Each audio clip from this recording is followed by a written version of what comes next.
Ini harus berbasis anak.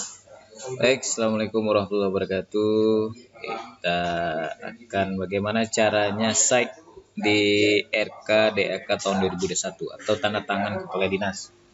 Yang jelas yang pertama kita harus menyiapkan tanda tangan kadis dulu. Tentu caranya RK yang sudah dicetak laporkan kepada kadis, kemudian minta izin. Nah ini kalau dari Kota Bukit Tinggi udah dapat izin, kita scan tanda tangannya dengan stempel. Kalau udah ada dapat stempel, buka aplikasi Krisna DAK, kemudian ambil di rekap DAK, rekap usulan, ya, BLRK, kemudian bidang kita apa, subbidang perumahan, kemudian kita view, lihat. Nah ini usulan kita RK, dan paling bawah ini ada, ini karena udah kita masukkan tapi karena ada yang keliru, jadi diulang, resign dokumen.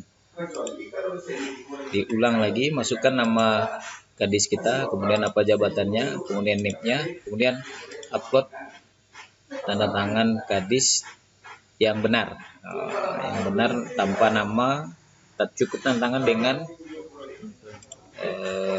stempel. Nah seperti ini ya, kita ulang upload. Oh, ukurannya lebih dari 500 pixel. Nah ini jadi perhatian juga nih, yang lama hapus dulu. Oke, kembali dihapus. Yang data tanda tangan kadis ukurannya katanya melebihi dari sorry bah basin lah, keluar bahasa Minang ya. Kita ukuran tadi kompres, jangan sampai edit. Ini resize saja, ukurannya kita ambil aja yang untuk 5 megapiksel, nanti di bawah 500, nilai web small, coba oke.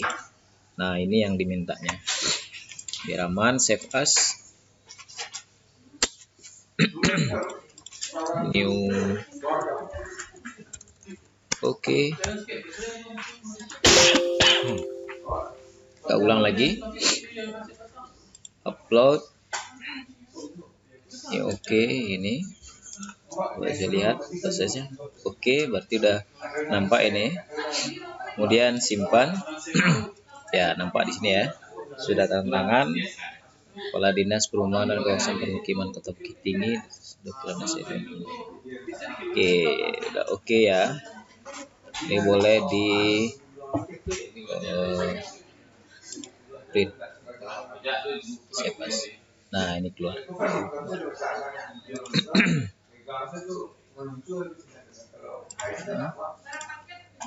Boleh disimpan, jadi boleh. Sudah ada tanda tangan dan stempel. Oke, save.